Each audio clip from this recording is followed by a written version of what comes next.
menuju ke zaman yang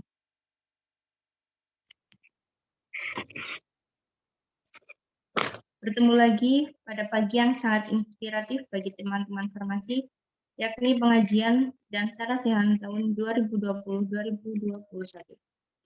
Selanjutnya, saya Widi Suciati selaku moderator akan membacakan susunan acara pada pagi hari ini. Untuk acara yang pertama yaitu pembukaan, acara yang kedua pembacaan ayat suci Al-Quran dan syari tilawah, acara yang ketiga sambutan-sambutan, acara yang keempat pengajian dengan tema jiwa nasionalisme pada generasi Muslim untuk mewujudkan Indonesia maju.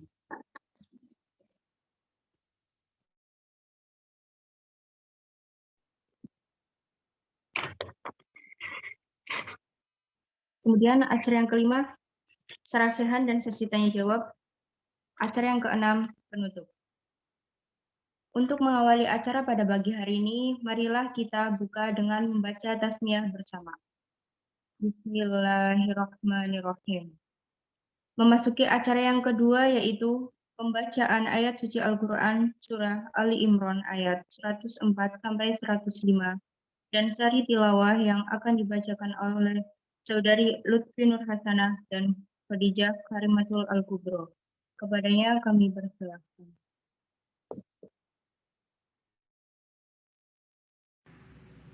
Assalamualaikum warahmatullahi wabarakatuh. Waalaikumsalam warahmatullahi wabarakatuh. A'udzu billahi minasyaitonir rajim. Bismillahirrahmanirrahim. Waltakum minkum ummatun yad'una ilal khairi wa ya'muruna bil ma'rufi wa yanhauna 'anil munkar wa ulaika humul muflihun. Wala takunu kalladzina tafarraqu wa talafu min ba'di ma ja'ahumul bayyinat wa ulaika lahum adzabun adzim. Shadaqallahul adzim.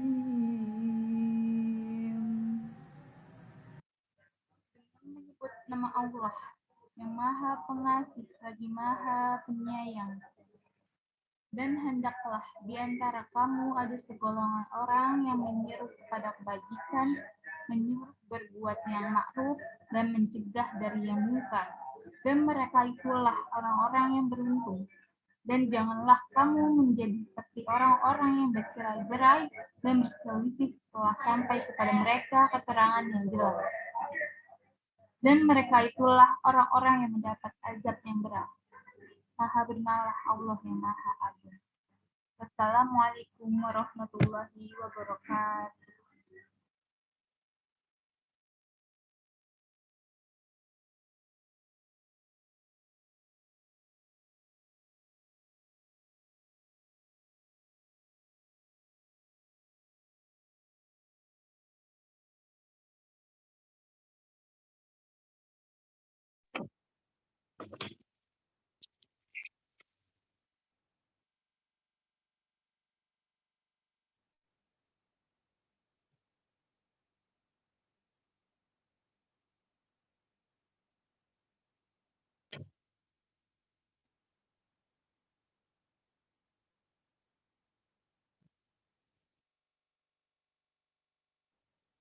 Terima kasih kepada Saudari Lutfi Nur Hasanah yang telah membacakan suci Al-Quran. Semoga yang membacakan dan yang mendengarkannya bisa mendapatkan pahala.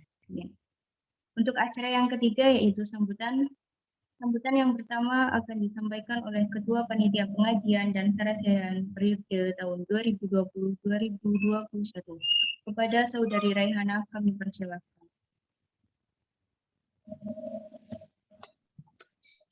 Assalamualaikum warahmatullahi wabarakatuh.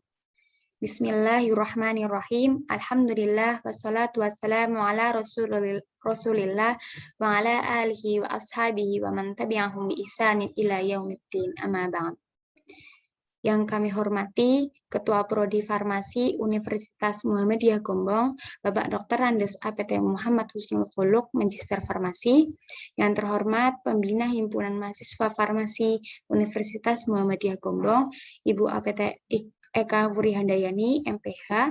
Yang kami hormati dosen farmasi beserta jajarannya. Yang kami hormati Ketua Himpunan Mahasiswa Farmasi Universitas Muhammadiyah Gombong periode 2020-2021 Saudari Ervina Ayuningtyas, serta teman-teman yang saya banggakan dan saya cintai.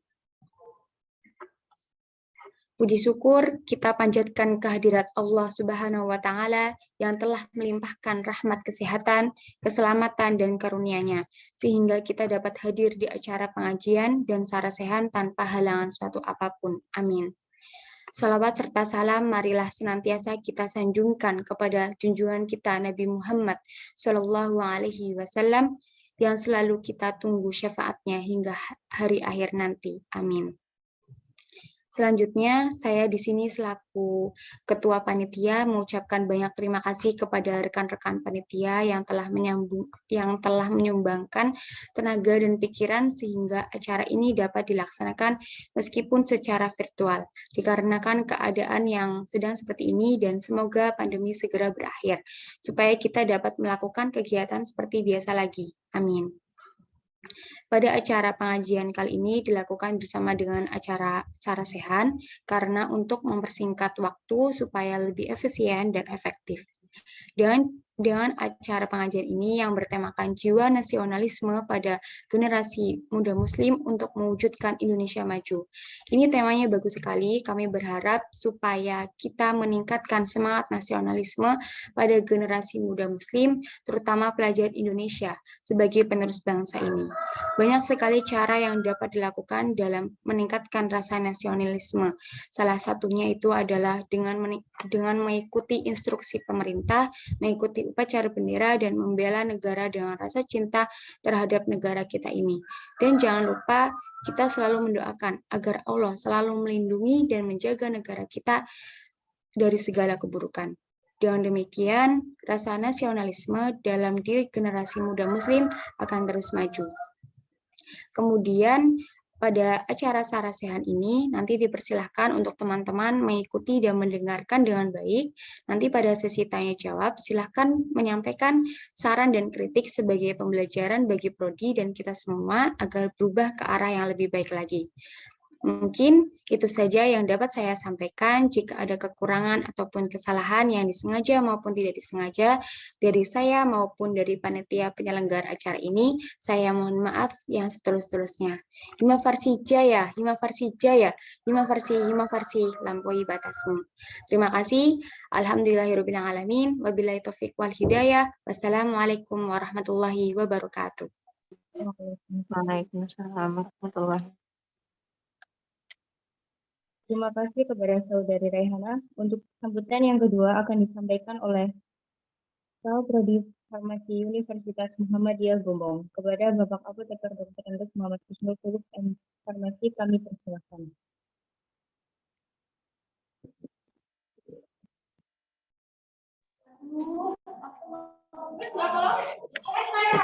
Assalamualaikum warahmatullahi wabarakatuh.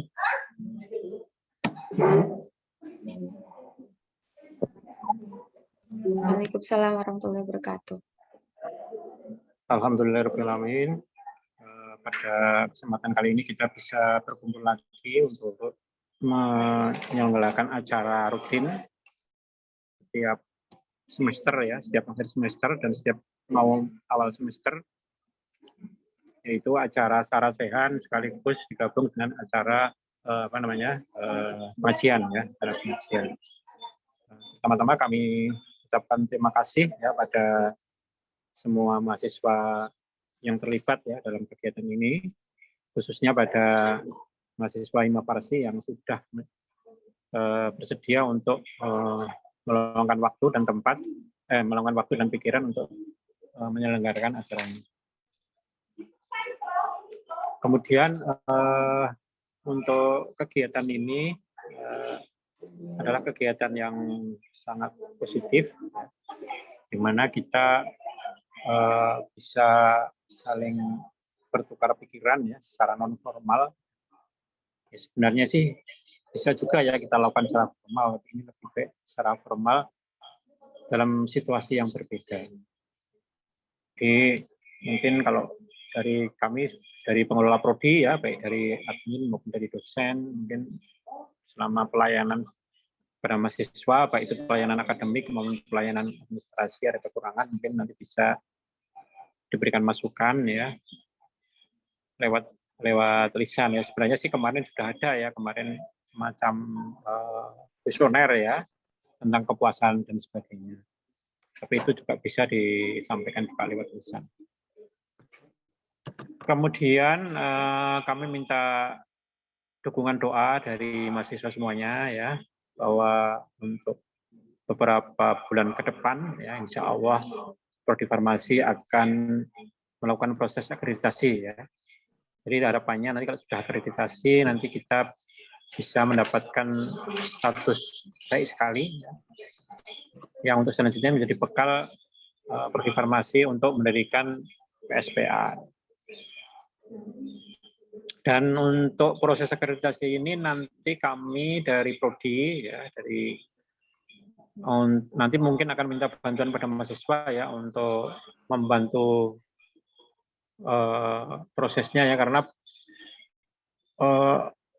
kesuksesan akreditasi itu tidak hanya diperoleh dari usaha dosen tapi juga mahasiswa.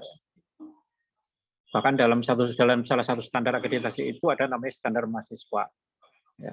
Nah, mahasiswa ini kan menjadi hal yang sangat disorot ya dalam tanda petik ya, oleh pemerintah ya, karena mahasiswa ini adalah produk ya, atau luaran dari akreditasi. Ya, sehingga mahasiswa yang berprestasi baik akademik maupun non akademik ya, baik prestasi kalau non akademik itu prestasi dalam bidang seni dan sebagainya atau olahraga itu sangat berpengaruh ya, atau cukup berpengaruh terhadap nilai akreditasi dari Prodi Farmasi ya. Atau mahasiswa menghasilkan luaran ya, menghasilkan produk ya, menghasilkan publikasi ya, menghasilkan hak paten, menghasilkan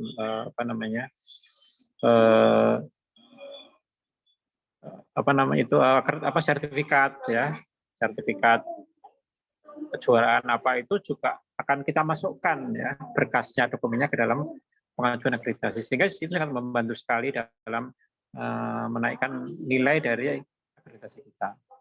Jadi sekali lagi ya mahasiswa sangat berperan ya. Perannya itu besar sekali ya. Jadi kalau mahasiswanya baik ya, akreditasinya juga bisa menjadi baik ya. Kalau mahasiswanya nanti kurang ya nanti berpengaruh juga pada akreditasi. Selain tentunya juga Stikes juga atau Unibukut juga punya peran, yaitu menyediakan fasilitas dan sebagainya. Jadi itu juga dinilai ya, fasilitas kita dinilai, dosen-dosen kita itu dinilai. Jadi akreditasi itu juga menilai dosen ya, menilai fasilitas kita, apakah sudah lengkap apa. Jadi intinya itu seperti itu. Jadi akreditasi itu yang dinilai adalah mahasiswa, kemudian dosen, dan fasilitas. Itu ya yang perlu saya sampaikan ya, agar kita semua itu paham. Kita itu semua paham, agar bisa saling membantu. Kemudian yang ketiga, untuk saat ini kita sedang akan meluluskan ya angkatan kedua ya. Angkatan kedua itu angkatan tahun 2017 ya, alhamdulillah ini angkatan kedua itu sudah selesai semua namanya itu untuk kuliahnya sudah selesai semua ya, dan alhamdulillah hampir semuanya 99% lah untuk mata kuliah itu sudah tidak ada masalah ya, tinggal menyelesaikan penelitian ya. Mohon doanya agar mahasiswa tahun kedua ini bisa lancar semua dan bisa sudah tepat waktu pada bulan September nanti. Nah, untuk informasi aja, angkatan pertama kemarin ya, angkatan tahun 2016 itu hasil penelusuran ya, hasil tracing itu sudah banyak yang bekerja ya. Ya memang sebagian besar kerjanya di pelayanan ya, sekitar 40 orang dari 60 orang itu bekerja di pelayanan. Ya, ada yang sudah PSPA itu 9 orang dan ada 2 orang yang S2 ya, itu untuk angkatan pertama 2016. Jadi alhamdulillah keluaran kita dari masa itu sudah cukup baik ya. Karena sekali lagi nanti akreditasi itu juga bisa dinilai dari itu bagaimana kalau dia sudah kerja itu juga bisa dinilai dari itu. Kemudian untuk ke depan ya, insya Allah nanti kita tanggal 13 September kita akan mulai kuliah lagi ya. Jadi setelah libur panjang 1 bulan lebih kita akan kuliah lagi dan nanti insya Allah kuliahnya itu blended ya. Blended itu kombinasi antara tatap muka dengan daring. Jadi nanti mungkin nanti juga tergantung kebijakan dosen ya, tetapi intinya kalau kebijakan Nestikes itu diusahakan agar nanti ada tatap mukanya, kuliahnya tatap muka dan daring. Kemudian untuk praktikum itu full ya, insya Allah full tatap muka ya. Jadi praktikumnya tidak seperti kemarin ya. Praktikumnya itu kan kadang pakai video, tapi insya Allah nanti enggak ya. Jadi praktikumnya tetap praktikum tatap muka, kecuali kalau praktikumnya itu praktikum kering ya, itu bisa tatap muka, bisa daring, misalnya praktikum farmakoterapi dan sebagainya itu bisa praktikum daring ya. Itu untuk pembelajaran dan dimohon pada mahasiswa untuk menyiapkan ya, maksudnya jaga kondisi kesehatannya karena sekarang masih masa pandemi ya, belum berakhir, dan bagi yang belum vaksin ya diusahakan agar segera vaksin ya, karena vaksin ini sudah menjadi hal yang wajib ya, terutama bagi kita, terutama mahasiswa yang akan kuliah. Ya, saya kira dari saya itu saja. Saya terima kasih. Wassalamualaikum warahmatullahi wabarakatuh. Waalaikumsalam warahmatullahi wabarakatuh. Baik, terima kasih kepada Bapak Ketua Dr. Andes Muhammad Husnul Khalid Magister Farmasi atas sambutan yang telah disampaikan. Untuk acara selanjutnya yaitu acara pengajian bersama Jiwa Nasionalisme pada Generasi Muslim mewujudkan Indonesia tangguh dan tumbuh maju, yang akan dibawakan oleh Bapak Widiantoro Tri Astuti, Sarjana Pendidikan Manajemen. Mbak.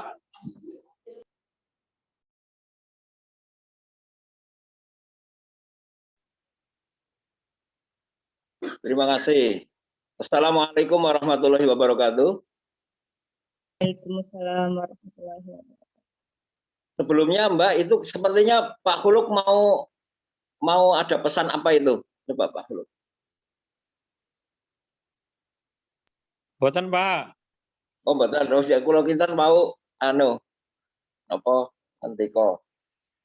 Baik, bismillahirrahmanirrahim. Alhamdulillah arsala rasulahu bil huda wa dinil haq liyudhhirahu 'ala dini kullih wa kafa billahi syahida. Asyhadu an la ilaha illallah wa la syarika lahu wa asyhadu anna Muhammadan abduhu wa rasuluh. Allahumma sholli ala Muhammad wa ala ali Muhammad. Bapak Dr. Andes Muhammad Husnul Khuluq APT MFAM yang kami hormati, Kaprodi Farmasi Unimugo, adik-adik pengurus himpunan mahasiswa farmasi dan segenap mahasiswa farmasi peserta pengajian yang kami hormati. Pertama-tama marilah kita panjatkan puji syukur kehadirat Allah Subhanahu wa taala pada pagi hari ini akhirnya pengajian prodi farmasi terselenggara setelah kemarin mundur harusnya hari kemarin, hari sekarang, yang berakibat saya tidak bisa full sampai sore. Kalau ini kegiatannya sampai sore, kalau sampai siang ya nanti saya paling-paling hanya 1,5 jam begitulah, karena sudah ada tugas yang lain. Dan marilah atas bisa terselenggaranya pengajian ini kita bersama-sama mengucapkan puji syukur. puji syukur kehadirat Allah Subhanahu wa taala juga mari kita sanjungkan, karena tadi informasi seperti yang disampaikan Bapak Husnul Huluk bahwa insya Allah prodi kita sudah akan meluluskan untuk yang kedua kali. Ini sesuatu yang sangat membanggakan. Mudah-mudahan ke depan program studi farmasi ini terus bisa menjadi lokomotif terdepan dalam prestasi di Universitas Muhammadiyah Gombong. Bapak Kaprodi dan mahasiswa sekalian, saya diberi tugas oleh pengurus himpunan mahasiswa farmasi untuk mengisi pengajian ini dengan judul yang pembahasannya sangat sulit. Gitu. Judulnya itu Jiwa Nasionalisme Generasi Muslim untuk Mewujudkan Indonesia Tangguh dan Tumbuh Maju. Untuk itu kita tidak bisa, kita mulai saja pengajian ini, kita tidak bisa langsung berbicara tentang bagaimana generasi muslim, karena di depannya ada kata nasionalisme. Bagi dunia mahasiswa, kata nasionalisme ini tidak bisa begitu saja kita lewatkan, karena ini mesti kita pahami dulu sebetulnya nasionalisme itu apa. Nasionalisme itu adalah paham kebangsaan yang muncul karena persamaan sikap dalam perjuangan atau dalam memperjuangkan nasib yang sama. Kemunculan nasionalisme di tiap negara memiliki latar belakang dan alasan yang berbeda-beda.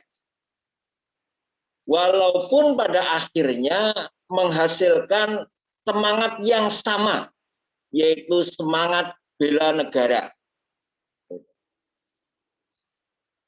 Pada akhirnya punya semangat bela negara. Kalau dalam pewayangan, saya contohkan di depan, dalam pewayangan itu yang khas itu ketika pewayangan dalam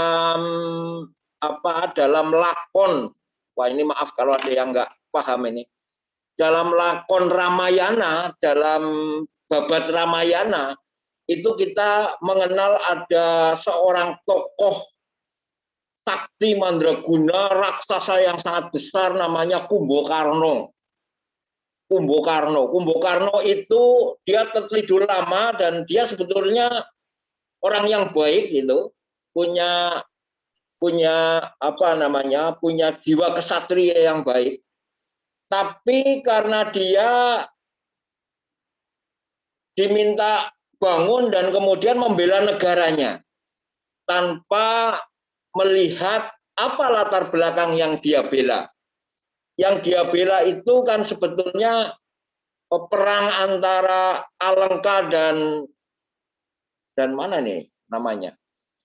Alengka dan ini negaranya Sri Rama itu, yang Dasamuka itu, Rahwana itu mencuri istrinya Sri Rama, kemudian akibat itu terjadilah perang. Dan kemudian Kumbakarna itu karena Alengka sudah makin kepepet, kalah, maka dia dibangunkan untuk membela negaranya. Maka yang dia katakan, saya tidak membela kakak saya yang mencuri istri itu, tapi yang saya bela negaranya, gitu katanya. Nah, ini secara ekstrim saya contohkan nasionalisme itu seperti itu, membela negara. Walaupun latar belakangnya berbeda-beda, tapi itu kan contoh di pewayangan saja. Pada kenyataannya tidak seperti itu. Pada kenyataannya kebanyakan negara juga, karena sekarang sudah ada PBB, maka norma-norma kebenaran secara luas itu sudah ada, sehingga kemungkinan kecil ada negara yang bermaksud jelek pada negara yang lain, begitulah. Nah, saudara-saudara sekalian, mari kita lihat kalau nasionalisme ini kemunculannya itu ada dua arus besar sebetulnya nasionalisme itu. Nasionalisme yang awalnya muncul dari Barat sangat berbeda dengan nasionalisme yang kemudian bermunculan kemudian di daerah timur seperti Indonesia. Kalau nasionalisme di Barat banyak dipengaruhi ide liberalisme yang akarnya adalah kapitalisme.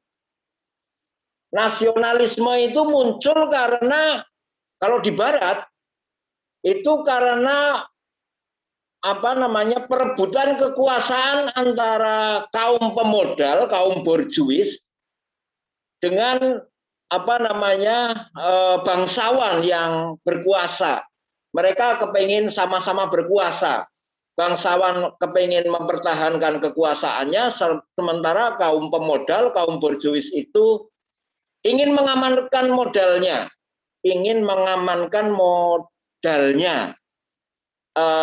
sehingga usahanya itu politik negara akan mempengaruhi usahanya itu bisa berkembang, gitulah kira-kira.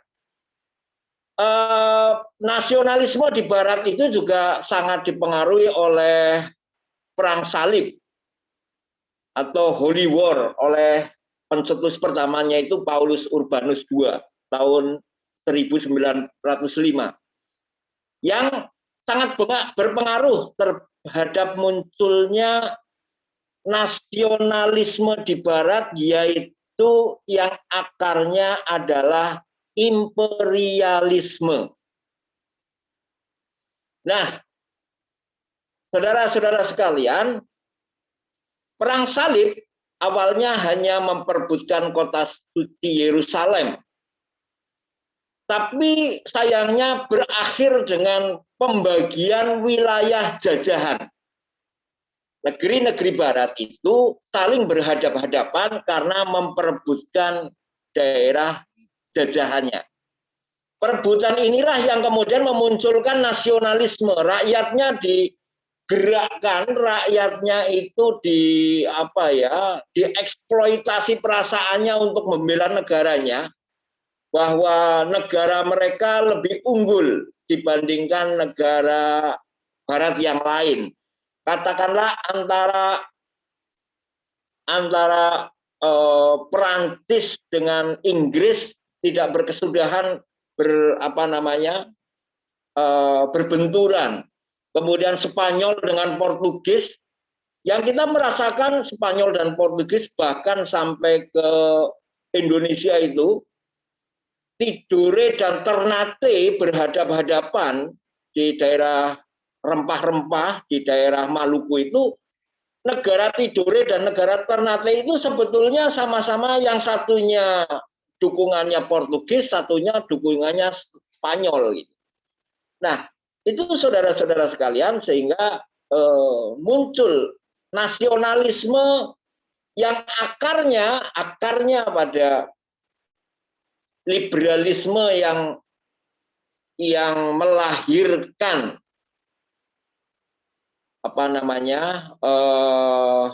kapitalisme dan imperialisme, begitulah. Pendeknya, Barat melakukan penaklukan, penjajahan yang motifnya adalah penguasaan, eksploitasi, monopoli kekayaan, yang ini dijadikan energi bagi mereka sebagai semangat nasionalisme, semangat menjayakan negara itu, bahwa negara mereka adalah negara yang sangat kuat, negara yang kompak rakyatnya mendukung kekuasaan, bendera mereka berkibar setinggi-tingginya di atas negara-negara yang lain. Bahkan saking motif penguasaan dan eksploitasi kekayaan monopoli negara-negara jajahan, sampai semangat yang awalnya dikumandangkan oleh gereja berupa gold, glory, gospel, gold lah yang menjadi panglima. Gospel, penyebaran agama, hanya menjadi pembonceng. Adik-adik mahasiswa sekalian, lalu bagaimana dengan nasionalisme dalam Islam? Agak berbeda. Secara umum, nasionalisme di negeri timur muncul sebagai antitesis terhadap imperialisme. Karena munculnya imperialisme, maka penduduk terjajah dia mempertahankan diri, mencoba untuk mengusir penjajahan. Proses ini kemudian muncullah nasionalisme. Maka nasionalisme pada umumnya seperti itu. Tapi agak berbeda kalau dari sudut pandang Islam. Karena ini sejarahnya menjadi sangat panjang.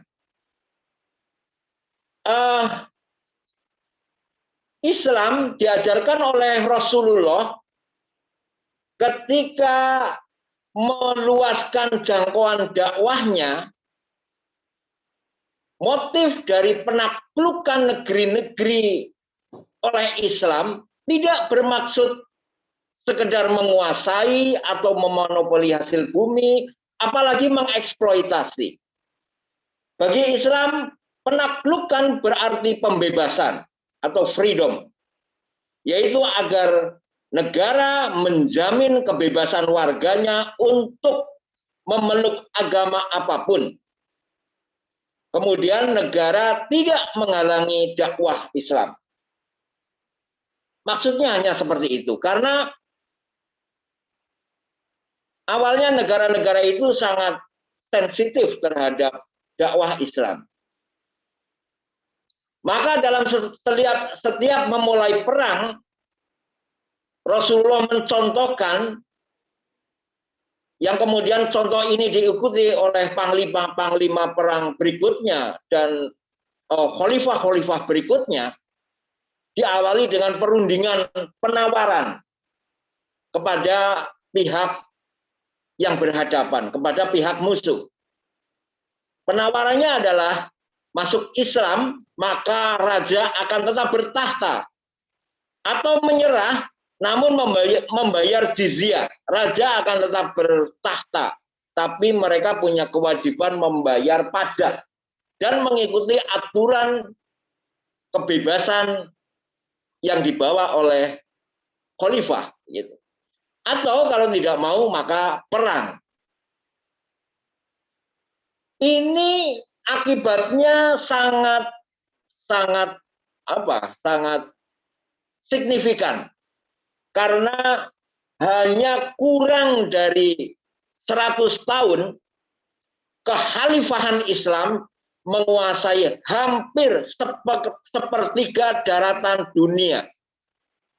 Sepanjang zaman sampai saat ini, rekor ini belum pernah tersaingi. Inggris tidak pernah bisa mampu menguasai seperempat daratan dunia, nggak pernah bisa. Amerika yang daratannya besar itu hanya sebentar saja dikuasai Inggris, itu pun dipecah-pecah bersama Spanyol, Portugis dan lain sebagainya. Maka di dunia ini belum pernah ada sebuah state, sebuah negeri yang mampu daerah kekuasaannya sampai sebegitu besar seperti masa kekhalifahan setelah Rasulullah. Dalam waktu yang kurang dari 100 tahun. Persoalannya sebesar itukah? Apakah kekuasaan kekhalifahan Islam waktu itu sampai ke Indonesia? Jawabnya iya. Saudara-saudara, kita pernah ikut menjadi bagian dari kesultanan atau kekhalifahan Islam. Ini terbukti pada tahun 1479, Kesultanan Ottoman mengukuhkan Raden Fatah atau Sultan Demak yang pertama sebagai Khalifatullah di tanah Jawa, perwakilan kekhalifahan Islam Turki Ottoman untuk tanah Jawa. Sampai sekarang bukti diserahkannya bendera kekhalifahan itu masih ada tersimpan rapih di tempat penyimpanan di Keraton Yogyakarta. Bapak, saudara-saudara sekalian, mahasiswa sekalian, wah ini menjadi sangat menarik ketika kita sampai ke khalifahan ini. Karena bagaimana dengan nasionalisme? Bagaimana dengan nasionalisme? Kenyataan sekarang negeri-negeri kita terpecah. Adik-adik mahasiswa sekalian, atas izin Allah, karena ini memang sudah menjadi skenario Allah, atau dalam bahasa yang lebih familiar di agama kita Islam adalah qadarullah. Qadarullah, serangan bangsa Mongol dan perang salib itu memecah kekhalifahan menjadi negara-negara. Jadi perang salib yang berjalan begitu lama, satu saat kalah, satu saat menang, dan seterusnya, ini mengakibatkan kekhalifahan kita itu terpecah belah. Ini bukan kesalahan kita orang Islam, bukan hanya itu, tapi keharusan sejarah, atau bahasa kita adalah qadarullah. Karena sebelumnya pada zaman Rasulullah pernah bersabda,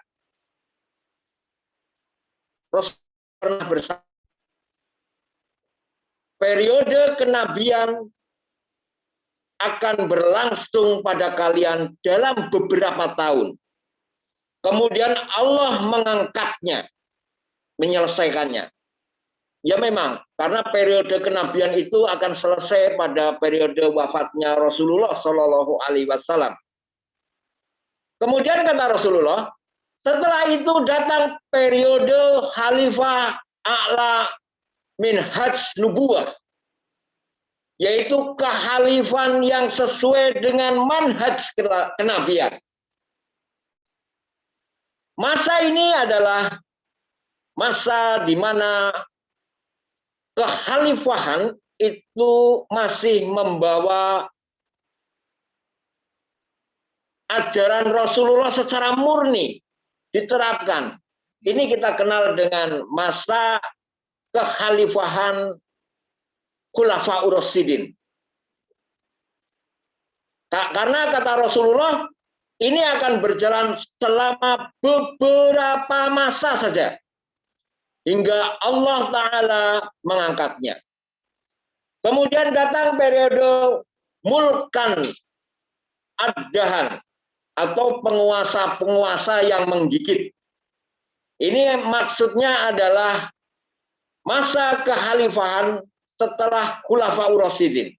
Mereka masih memegang prinsip-prinsip kenegaraan yang diberikan oleh Rasulullah, tapi sudah mulai ada banyak sekali penyimpangan, gitu. Banyak sekali penyimpangan. Dikatakan oleh Rasulullah ini akan berjalan beberapa masa. Selanjutnya datang periode mulkan Jabariyah. Mulkan Jabarian. Penguasa-penguasa yang melaksanakan kehendak. Maka periode mulkan Jabarian adalah periode ini, di mana penguasa Islam tidak lagi menggigit, tidak lagi menyatu dalam sebuah kekuasaan, tapi terpecah-pecah menjadi negara-negara bangsa. atau nation. Diteruskan oleh Rasulullah dalam beberapa masa hingga waktu yang ditentukan oleh Allah Ta'ala. Setelah itu akan terulang kembali periode khalifah a'la min hajj nubuwah. Kemudian Nabi Muhammad Shallallahu Alaihi Wasallam diam. Ini ada pada hadis riwayat Ahmad. Hadis ini sahih. Adik-adik sekalian, maka itulah yang saya katakan sebagai qadarullah. Pada masa sekarang bangsa-bangsa kita terpecah. Diawali dengan serangan bangsa Mongol dan kemudian perang salib yang pada akhirnya negeri-negeri barat itu membagi-bagi negeri-negeri timur, negeri-negeri bekas kekhalifahan ini menjadi negeri-negeri jajahan-jajahan mereka.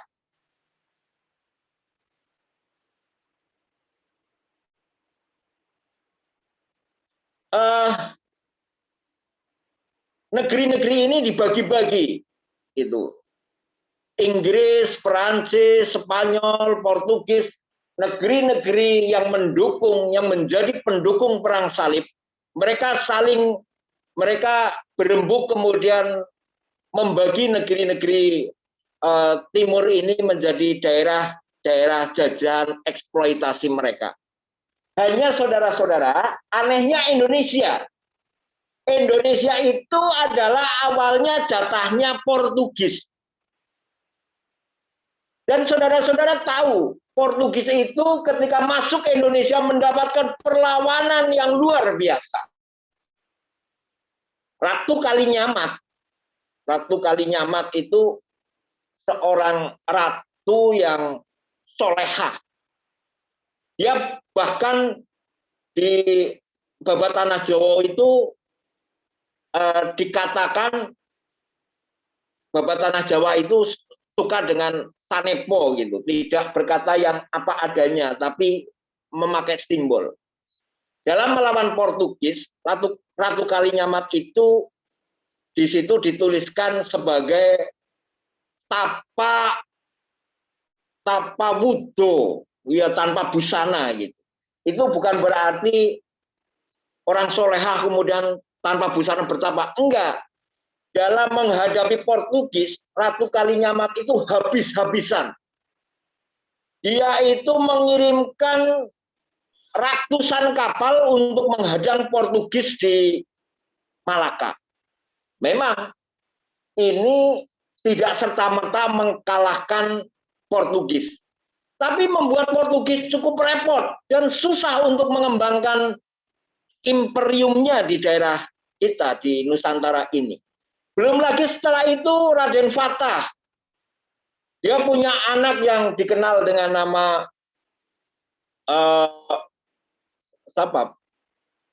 Adipati Unus. Adipati Unus ini panglima perang yang maju ke medan perang laut di daerah Malaka. Saudara-saudara sekalian, maka si Portugis ini benar-benar kerepotan masuk Indonesia.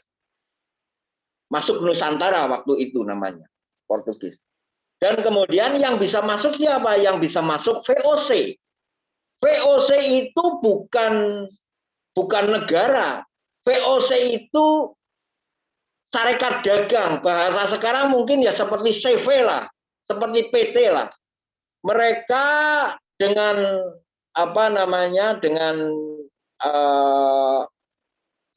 dengan bendera mereka adalah berdagang saja, maka mereka bisa memasuki Indonesia. Dan ternyata VOC juga bukan tidak punya pasukan, mereka membawa tentara juga untuk mengawal barang-barang dagangan mereka. Tapi pada akhirnya VOC ini juga sama saja menjajah. VOC menjadi pengusaha terkaya di daerah Eropa, pernah seperti itu. Tapi kemudian karena menghadapi perlawanan juga, dan dari dalam mereka digerogoti oleh korupsi, maka akhirnya VOC dibubarkan, dan disitulah Belanda masuk ke Indonesia. Belanda sudah berada di Indonesia untuk menjajah Indonesia. Jadi pada awalnya bukan Belanda, pada awalnya Indonesia itu harusnya menjadi wilayahnya Portugis. Kemudian VOC masuk dengan dagang, bukan dengan pasukan perang, dan kemudian digantikan oleh negeri Belanda. Nah, adik-adik sekalian, melihat ini, kira-kira di negeri-negeri Islam yang lain hampir sama seperti itu. Maka nasionalisme di negeri-negeri Islam, apalagi di negeri kita, di Nusantara ini, muncul sebagai antitesis dari imperialisme Barat. Gitu. Semangat untuk merdeka dari penjajahan. Itulah kira-kira nasionalisme di tempat kita. Sehingga nasionalisme di negeri kita sangat berbeda dengan nasionalisme, kemunculan nasionalisme di Barat. Ini sejenis nasionalisme yang muncul di negeri-negeri kita adalah seperti sebuah takdir bahwa kita sudah dihadapkan pada penjajahan, sehingga kita melalui melalui hadis Rasulullah, kalau bahasanya bahasa yang agak agak vulgar itu ramalan lah, tapi ini bukan ramalan, karena yang mengatakan Rasulullah dan itu berasal dari Allah bukan lagi ramalan, tapi itu beneran, memang apa yang akan terjadi memang seperti itu. Kata Rasulullah bahwa satu saat kita akan terpecah-pecah menjadi negara-negara yang bercerai-berai, dan ini memang menjadi keharusan, sehingga nasionalisme di negara-negara kita, negara-negara timur, itu menjadi sebuah keharusan menurut Rasulullah, karena tidak ada lagi pemersatu negara secara besar, pemersatu kekhalifahan, karena kekhalifahan memang ditakdirkan sudah runtuh. Maka cara kita membela negeri kita, membela kebebasan bangsa kita dan anak turun kita, yaitu dengan nasionalisme,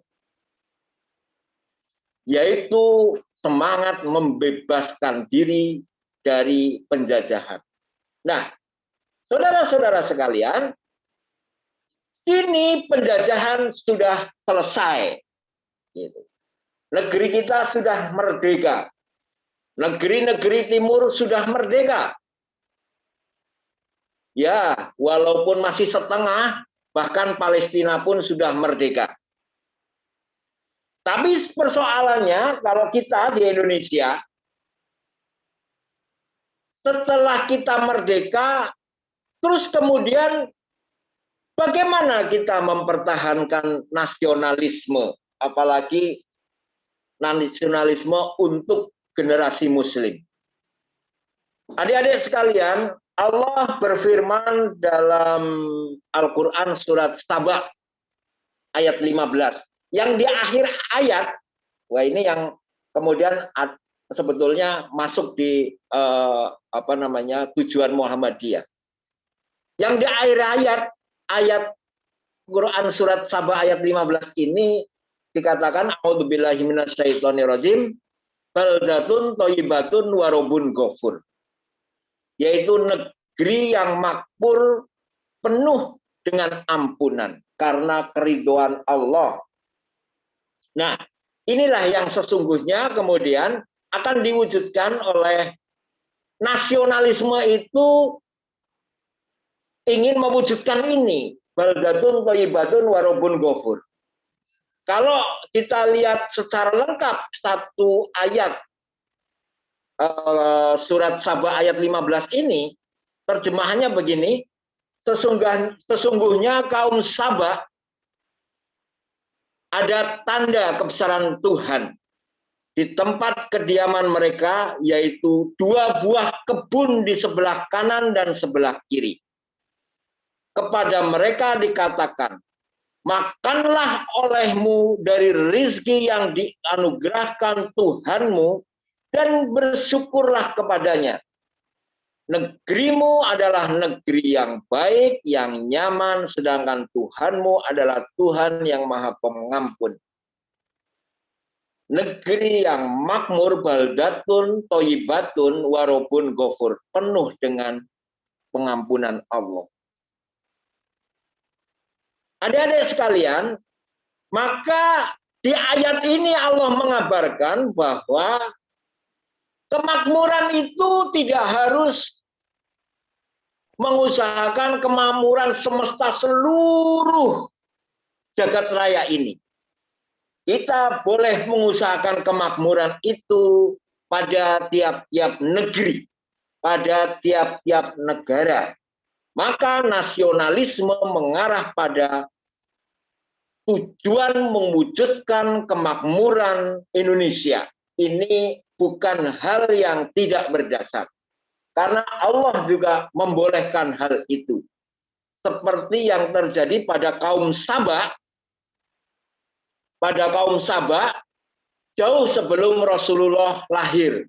Kaum Sabak itu adalah kaum Sabak itu punya raja perempuan yang hebat. Raja perempuan ini namanya Ratu Bilqis. Adik-adik mahasiswa semua mungkin masih ingat Ratu Bilqis ini siapa?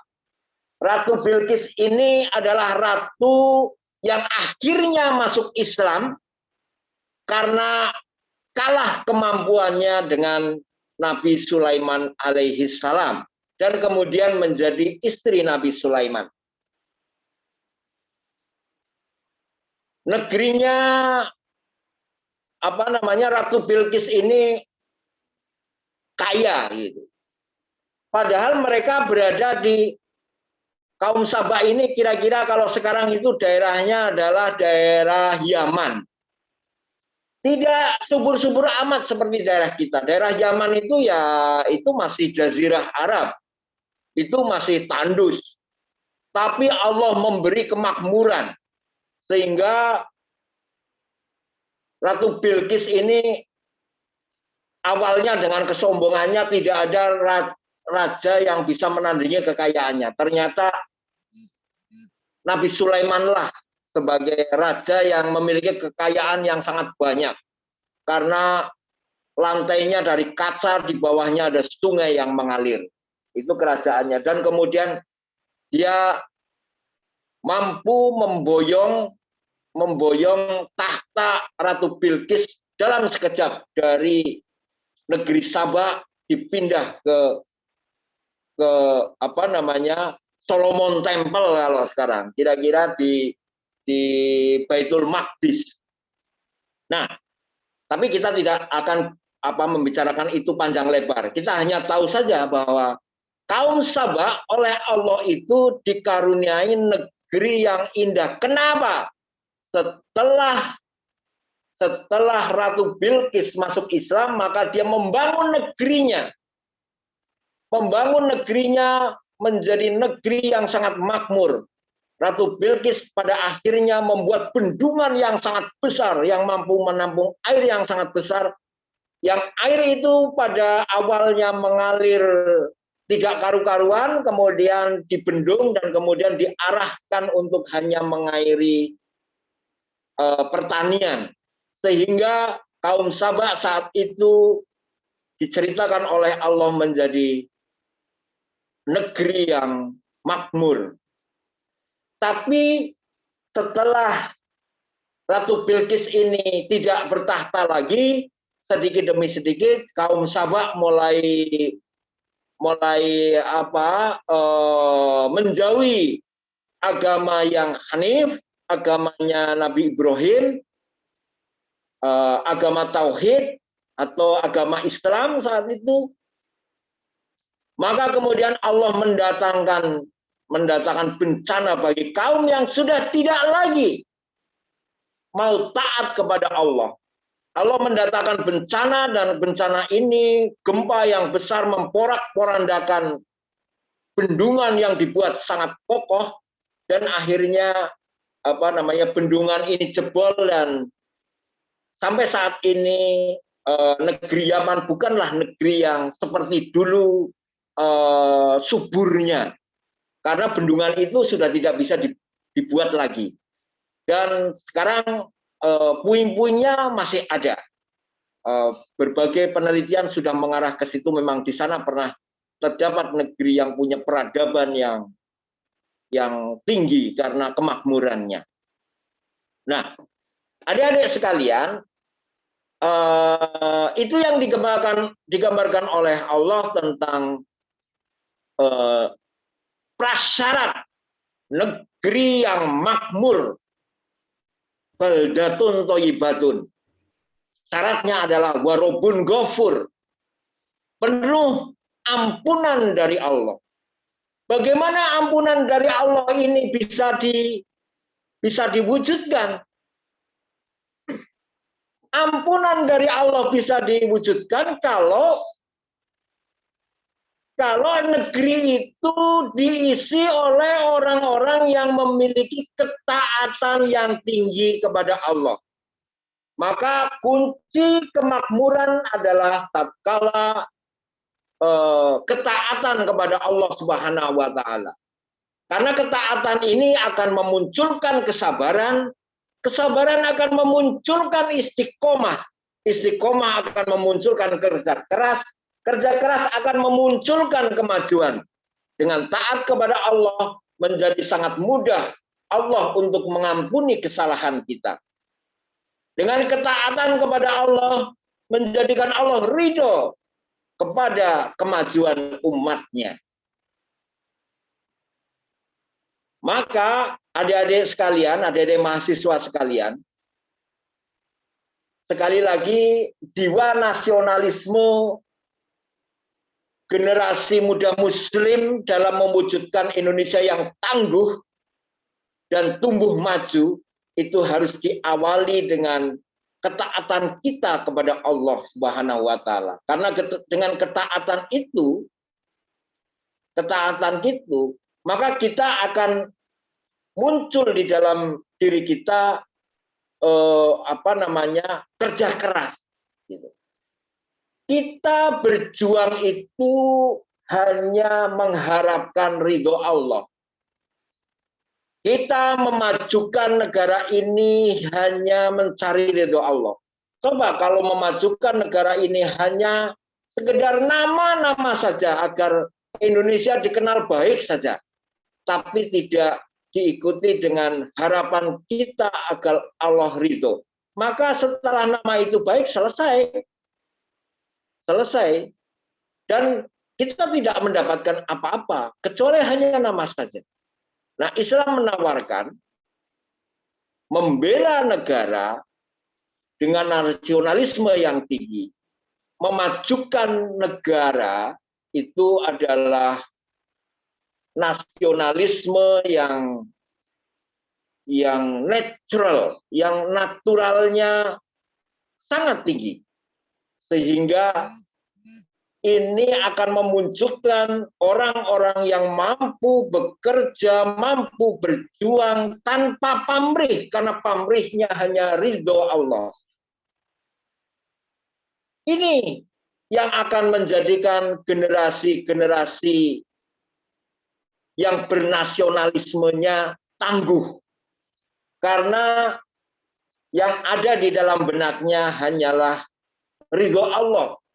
Ketika semua generasi memikirkan atau hanya mengharapkan ridho Allah, maka kinerja mereka sudah tidak diragukan lagi. Maka kinerja mereka pasti sudah tidak ada habisnya. Dengan kinerja yang tinggi ini akan menjadikan Indonesia terus maju. Ketika Indonesia terus maju, maka yang akan didapatkan adalah kemakmuran. Kemakmuran yang dilandasi nasionalisme dengan hanya mengharap ridho Allah, ini akan memunculkan negeri yang warobun gofur, penuh dengan ampunan Allah. Ada orang bersalah akan segera diampuni oleh Allah karena ketaatan generasi mudanya, karena ketaatan warganya kepada Allah. Maka ini akan mewujudkan negeri yang betul-betul maju tanpa bukan maju yang semu, tapi maju yang sesu. Yang sarasehan. Oke, dari saya kira sementara itu, nanti bisa kita lanjutkan dengan diskusi. Barangkali yang saya sampaikan siksak, karena ini memang ya menurut saya cukup dalam. Saya harus menggali persoalan nasionalisme yang dimatchkan dengan ketangguhan generasi muda Muslim. Mohon maaf kalau ada tutur kata yang kurang berkenan. Bila bisa pilih hak, fastabiqul khairat. Assalamualaikum warahmatullahi wabarakatuh. Waalaikumsalam warahmatullahi wabarakatuh. Ya, terima kasih kepada Bapak Widiantoro Tri Atmaji, Substan Pendidikan Manajemen yang telah menyampaikan ilmu yang sangat bermanfaat pada hari ini. Selanjutnya adalah sesi tanya jawab. Tentu bagi siapa yang ingin bertanya, silakan 2 orang saja dan bisa raise hand atau menuliskan pertanyaannya di chat.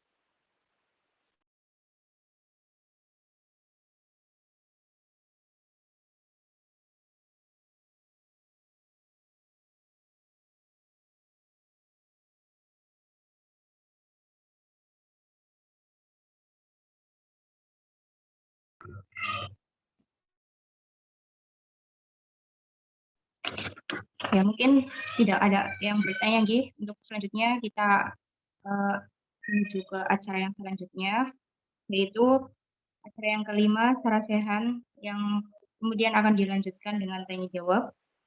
Untuk sarasehan dibagi menjadi 2 sesi. Sesi yang Saya sudah bisa live ya, Mbak? oh, Gih, Pak, monggo. Oke, terima kasih. Assalamualaikum. Waalaikumsalam.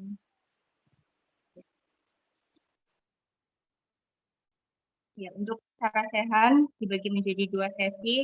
Sesi yang pertama, silakan dosen untuk menyampaikan terlebih dahulu kepada Bapak Kuluk.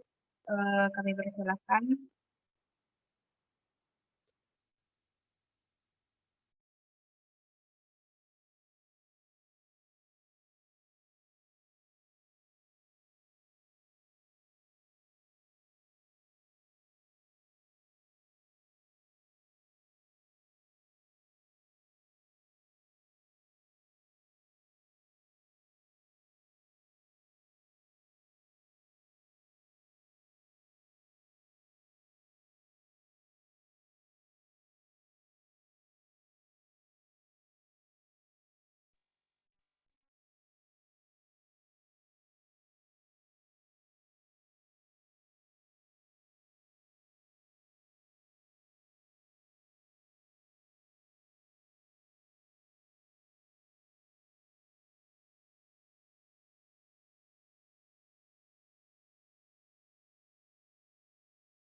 Mohon maaf, silakan kepada Bapak Kuluk, kami persilahkan untuk memberikan penyampaian pada sesi pertama acara sarasehan kali ini.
Mohon maaf, bagaimana Bapak Kuluk, apa ada pesan yang ingin disampaikan pada acara sarasehan kali ini?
Jika tidak ada dari Bapak Kuluk, mungkin dari dosen yang lain bisa memberikan pesan pada acara sarasehan kali ini.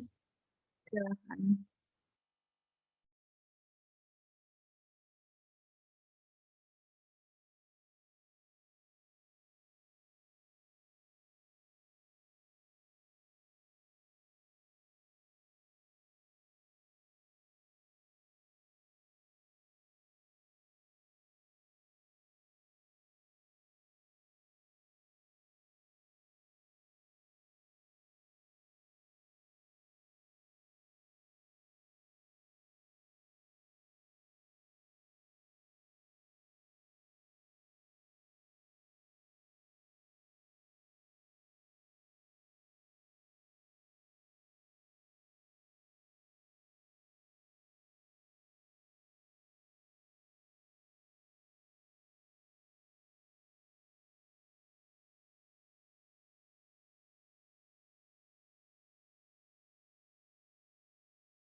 Assalamualaikum warahmatullahi wabarakatuh.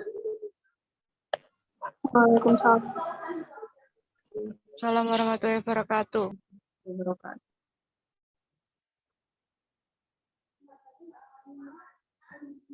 Ya, ini nanti ada masukan dulu dari Pak Huluk ya. Pak Huluk memberikan masukan ya Pak untuk sarasehan Pak. Pak. Udah tanya jawab Sudah. belum tadi? Sudah. Ya. Itu udah diumumkan kapan masuknya belum itu di sarasehan? Belum.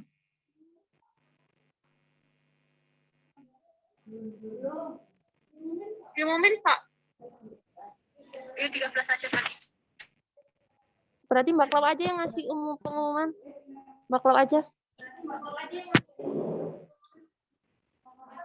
Halo Bu Ika. Bu Ika. Ya, Bu Ika.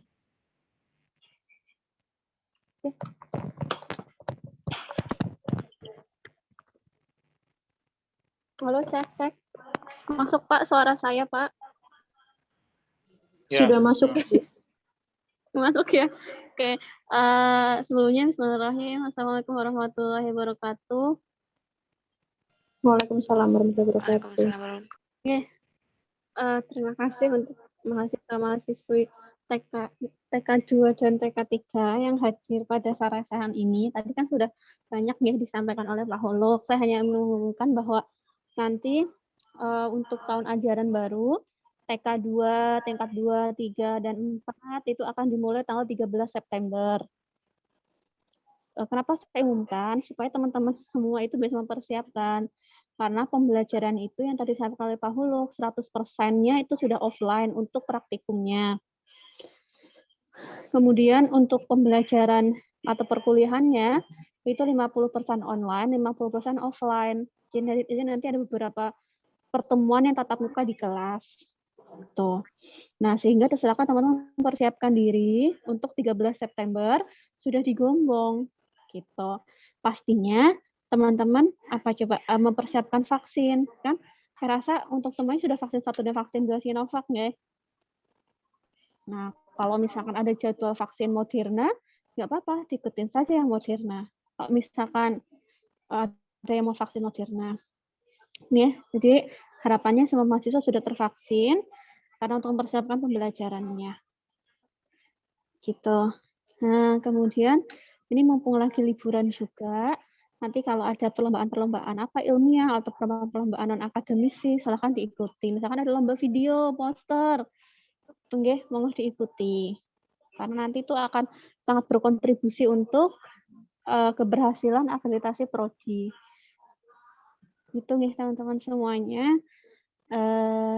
Jadi silakan dipersiapkan untuk tahun akademik barunya. Untuk TK3, ini ada tingkat 3 nggih? Nggih. Untuk tingkat 3 untuk semester 7 itu akan ada PKL. PKL di rumah sakit. Dan itu pastinya yang PKL itu kan harus membutuhkan vaksin gitu. Apotek. Kemudian untuk persiapan skripsi juga. Nah, ini mumpung juga lagi libur, TK3 kan kemarin sudah dibagikan daftar pembimbing 1 dan 2 untuk skripsinya, nggih.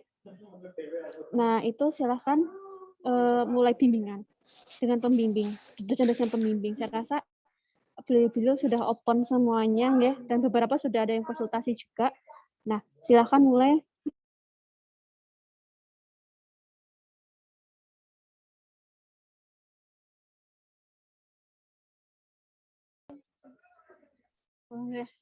Di prodi sinyalnya online. Untuk TK3-nya dipersiapkan untuk skripsinya. Gitu. Untuk TK1 dan untuk TK2 ini ya. Untuk TK2, cek suara saya masuk? Mbak, Mas? Masuk ya? Bu. Oh ya. Untuk TK2, ayolah kita berlomba-lomba untuk ikut kompetisi-kompetisi, entah itu yang akademik, yang berhubungan dengan farmasi, ataupun yang non-akademik, nggak masalah. Gitu ya semuanya. Untuk yang TK1, Nah, ini belum masuk kan ya untuk tingkat satuan. Ini nih untuk TK2, TK3, berilah contoh yang baik untuk adik-adik kelasnya. TK3 juga memberikan contoh yang baik untuk TK2 dan TK1. TK2 memberikan contoh yang baik untuk tingkat 1. Gitu ya. Kita budayakan contoh yang baik. Itu ya. Semuanya untuk kemudian besok untuk semester baru ya silahkan bagi teman-teman yang belum ikut. Boleh tuh, masih ada kesempatan untuk mengasah dirinya atau soft skill-nya di organisasi. Karena itu pengalaman yang berharga bagi teman-teman semuanya yang ikut organisasi. Bisa kalau udah kerja, udah nggak ada kesempatan itu lagi. Itu mungkin itu cukup dari saya, Bu Eka, Uri, Bu Eka, Handa. Mungkin itu cukup untuk saya. Nanti Mbak pilih ada dosen lain yang ingin memberikan masukan dari Bu Tri, Bu Leli, dan Bu Titi. Monggo untuk memberikan masukan-masukannya. Oh iya, apa KRS-an nggih? Silahkan sebelum perkuliahan harus sudah mengisi KRS. Oh, dimulai hari Rabu ini bisa mengisi KRS. Bila ada kesulitan dalam pembiayaan, kesulitan dalam pengisian KRS, itu nanti silakan menghubungi dosen PA. Misalkan, Ibu saya kok belum bisa bayar, misalkan gitu. Atau Bapak saya bisa bayarnya baru setengah, misalkan gitu. Itu silakan dihubungi. Tapi nanti kalau ada sistem katanya dengan sistem SIMAK-nya atau sistem KRS-an, ya nanti berhubungan dengan admin prodi, Mbak Claudia. Dan harap bersabar, nggih. Maksudnya kan kita mengurusin mahasiswa kan banyak gitu. Nah, kalau misalkan belum dibalas-balas ya mohon sabar gitu. Teman-teman juga jangan mepet-mepet kalau ngasih kabarnya. Gitu. Begitu. Terima kasih. Saya tutup. Wassalamualaikum warahmatullahi wabarakatuh. Waalaikumsalam warahmatullahi wabarakatuh. Bu Eka sih mana? Silakan mungkin ada tambahan dari dosen yang lain. Ya oke ya. Assalamualaikum warahmatullahi wabarakatuh. Waalaikumsalam warahmatullahi wabarakatuh. Ya, mungkin tadi udah cukup banyak ya disampaikan oleh Bu Naila dan tadi saya juga sudah menyampaikan ya.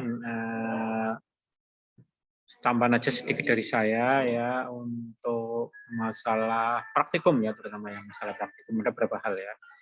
Yang pertama untuk praktikum kan berkelompok-kelompok ya. Saya pesan dengan sangat ya agar setiap mahasiswa itu kompak ya satu kelompok ya. Saya minta dengan sangat agar kalau praktikum itu dikerjakan dalam kelompok ya bukan individu laporannya, itu saya minta agar semuanya itu ikut punya andil gitu ya, ikut punya andil, jangan hanya orang tertentu atau anak tertentu saja yang mengerjakan laporan ya, karena ini penyakit yang udah lama ya, yang apa namanya udah lama ya, kita alami ya, jadi itu. Nanti mungkin untuk tingkat 1 dan tingkat 2 ya kemungkinan tingkat 2 dan tingkat 3 ya kemungkinan nanti kelompok praktikum akan kita rolling ya, kemungkinan, tapi nanti kita lihat juga ya. Jadi untuk anu aja ya, untuk informasi bahwa kelompok praktikum itu sudah kami kelompokkan berdasarkan kemampuannya. Jadi dalam satu kelompok itu kemampuannya beda-beda ya. Harapannya nanti ada kerjasama yang baik ya. Jadi dalam satu kelompok itu insya Allah secara teoritis ya tidak ada anak yang pintar semua dan tidak ada yang anak yang bodoh semua, nggak ada ya. Jadi itu sudah jadi jadi satu ya. Sudah kita kelompokkan ya. Jadi insya Allah. Tapi ya itu aja nanti kerjasama. Yang penting itu ada kerjasama dan ya saya tekankan, dan untuk kelompok-kelompok ini kita belajar beradaptasi ya. Jadi kalau nggak cocok sama teman satu kelompok itu adalah proses adaptasi. Ya jadi jangan sampai ngerundel kok saya dikelompokkan dengan anak itu anak ini, dan kita nggak punya maksud apa-apa, kita juga nggak ngerti ya, kita hanya bagi-bagi sesuai dengan kemampuannya. Dan perlu diketahui bahwa nanti kalau kita bekerja ya di pelayanan ya di rumah sakit, mungkin di apotek, itu kita nggak ngerti orangnya seperti apa ya. Kita harus beradaptasi dengan mereka ya. Kalau orangnya nggak cocok, kita harus beradaptasi. Jadi ya untung-untung kita bisa tetap dengan yang di rumah sakit ya misalnya. Karena untuk beradaptasi itu juga perlu sikap dan ketebalan. Makanya oleh karena itu makanya nanti jangan sampai ada masalah dengan satu kelompok. Itu jangan sampai akhirnya sampai ke dosen ya. Nanti saya kira itu tidak perlu sampai ke sana ya, karena itu sangat harusnya diselesaikan sendiri ya dalam kelompok itu. Karena kami dari dosen berharap sekali agar Anda semuanya itu kalau praktikum itu beradaptasi dengan teman-temannya gitu loh ya. Dia caranya beradaptasi ya. Karena sekali lagi suatu lingkungan yang baru itu atau suatu lingkungan tertentu itu sering sekali tidak seperti yang kita inginkan. Ya. Tidak seperti orang-orangnya, tidak seperti yang kita inginkan. Itu sering sekali. Saya sering mengalami hal itu. Jadi orang-orangnya mungkin nggak ngenakin gitu ya. Itu memang harus kita latih dari sekarang. Jadi saya minta tolong ya untuk masalah antar kelompok itu diselesaikan sendiri. Antar kelompok, antar anggota dalam kelompok itu diselesaikan sendiri. Ya. Itu latihan kita untuk beradaptasi ya, seperti itu ya pesan saya. Saya kira itu aja. Bu Anu mana? Bu Eka nggak ada? Ya oke, langsung aja ke moderatornya gimana? Ini sudah dari saya itu aja. Boleh Eli Putri mungkin? Oh cukup. Nggak ada, oke ya. Monggo, moderatornya Mbak. Iya, terima kasih Bapak Gulu. Untuk selanjutnya dari peserta mahasiswa tingkat 1 sampai tingkat 3, jika ada yang ingin ditanyakan, silakan disampaikan.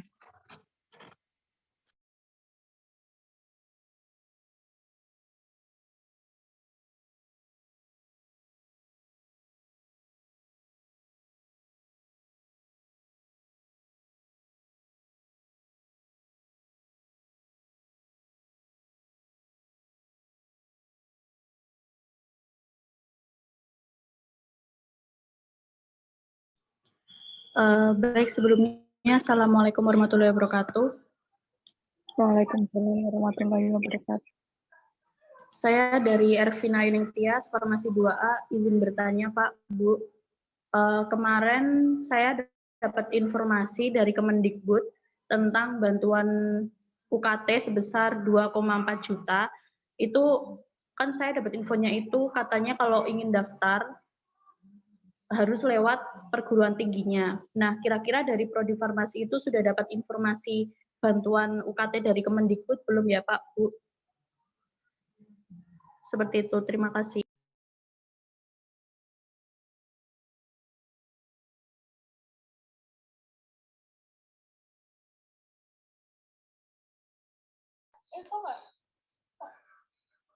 Mbak Ervina. Nggih, Pak. Tolong dokumennya apa-apanya itu di WA ke saya ya, Mbak. Nggih, Pak. Ya, di WA saya. Syarat-syaratnya nggih, Pak. Saya teruskan ke pimpinan ya.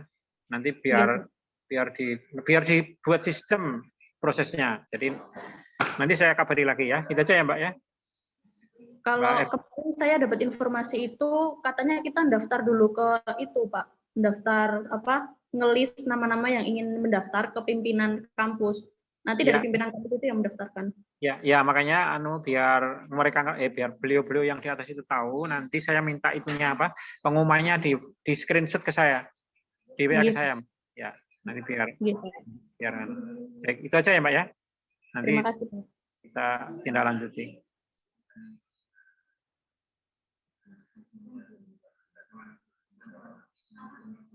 Yang lain mungkin dari mahasiswa yang lain?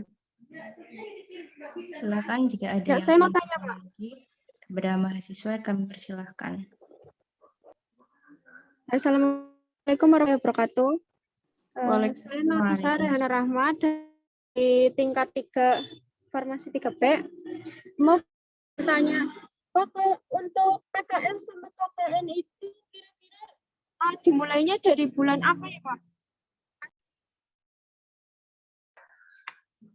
Apa Mbak Nay, PKL sama apa? KKN? Sama KKN-nya itu kira-kira bulan apa nggih, Pak? Oh, kalau yang PKL itu kan semester ganjil ini. Jadi kalau Mbak Norisha itu PKL-nya semester 7 ya. Mulai PKL ya kan. Kalau KKN-nya nanti semester 8, Mbak. Masih lama. Jadi nanti kita akan proses PKL dulu, Mbak. Ya, untuk PKL-nya itu nanti kemungkinan 1 atau 2 bulan setelah beberapa bulan setelah kuliah ya, nanti bulan-bulan apa ya, September, mungkin November atau Desember, Mbak. Nanti akan kita beritahu. Tapi tidak langsung bulan September langsung PKL itu enggak. Gitu ya, Mbak. Jadi kalau KKN-nya itu nanti, kalau KKN-nya nanti semester genep semester 8, Mbak.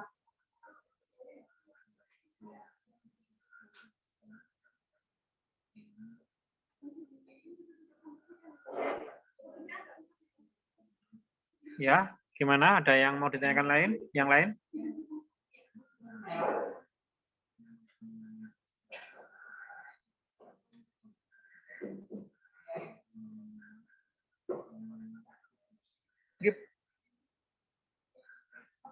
Bu Eka sih ngendi kok ono? Bu Eka ning ndi sih?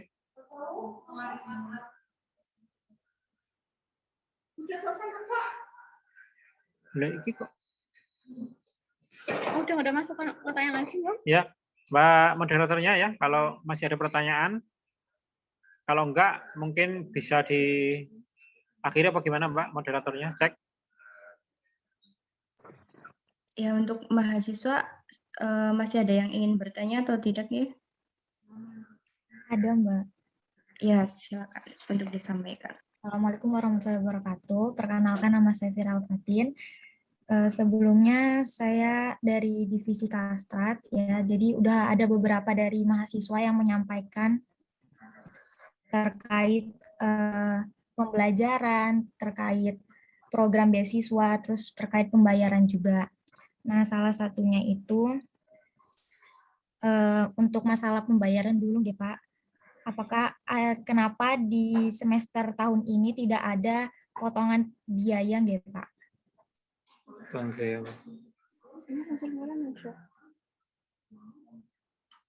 Ya, terima kasih ya Mbak Virial ya untuk pertanyaannya.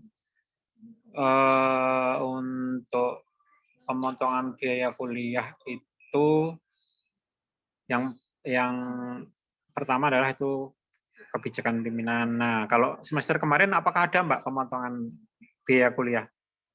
Ada Pak, sebesar 250 kalau nggak salah. Oh ya. Karena sekarang udah mau offline. Oh ya, ini untuk permasalahan itu ya. Kemungkinan karena kita sekarang sudah mau offline ya, jadi sudah tidak online lagi. Jadi sudah mungkin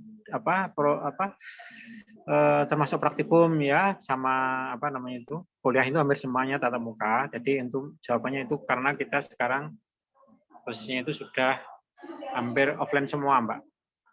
Jadi belum ada kebijakan terkait dengan pemotongan uang kuliah yang nilainya itu sekitar 250. Baik Bapak, Gitu, terima kasih. Jadi Ya, itu. Iya Pak. Ya, kita lanjut ke pertanyaan selanjutnya ya Pak. Jadi ini nanti, terkait absensi. Mungkin dari semua mahasiswa, nggak semuanya pembayaran UKT-nya itu lancar ya Pak. Mungkin bisa melebihi, mungkin maksudnya kita masuknya tanggal 13, mungkin ada mahasiswa yang belum bisa membayar. Nah, terkait absensi, tahun kemarin ya pas masuk semester 2 itu ada beberapa teman saya juga yang belum terabsen pada pembelajaran awal-awal karena mereka belum membayar UKT, Pak. Tapi setahu saya waktu itu ada pemberitahuan dari Pak Sarwono kalau absensi itu tetap berjalan walaupun UKT kita belum bayar gitu, Pak. Karena kita juga udah melakukan tanda tangan surat perjanjian gitu. Neng kita penting di. UM ya? Ya, yang ditanyakan apa Mbak? Mbak Serial, yang ditanyakan terkait absensi karena dia belum membayar UKT gitu Pak. Terkadang tidak terabsensi walaupun dia masuk kelas gitu Pak. Ya, itu karena memang belum pembayaran. Iya, secara formal ya itu memang tidak tercatat secara formal karena kan ngunci ya, disimaknya itu ngunci. Tapi secara dari kita itu sudah diabsen ya sebenarnya ya, artinya catatan-catatan di simak itu memang belum terrekord ya, karena itu simaknya otomatis ngunci, Mbak. Jadi dari sistemnya ya, dari sistem di itunya ngunci. Jadi apa namanya itu nggak bisa masuk, namanya nggak kelihatan. Itu di semua prodi seperti itu. Jadi namanya nggak muncul di simak. Jadi itu hanya masalah teknis, Mbak Firia. Jadi nanti akan seperti itu terus ya. Makanya kalau ada mahasiswa yang belum menyelesaikan kewajiban membayarnya, nanti akan seperti itu. Jadi dia itu di simaknya itu ngunci, nggak ada namanya, nggak kelihatan gitu. Ada tulisannya itu belum registrasi Bapak gitu. Itu Mbak Firial ya. Jadi itu sistem, dari sistemnya. Kalau kebijakan pimpinan tadi yang sudah disampaikan oleh Pak Sarwono. Ya Mbak. Baik Bapak, terima kasih. Selanjutnya ini tentang pembelajaran. Jadi rata-rata teman-teman itu mengeluhkan masalah sinyal. Sebenarnya dari tahun ke tahun memang permasalahannya hanya sinyal ya Pak. Cuman terkadang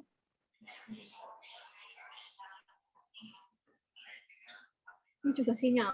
Tapi ya sinyal.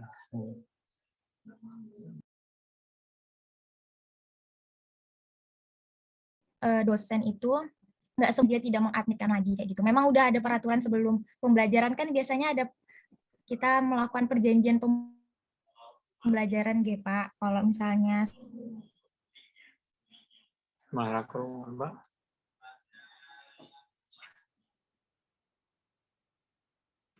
Mbak Firial, kayaknya sinyalnya Mbak putus-putus Mbak Firial. Saya nggak bisa dengar. Cek Mbak Firial.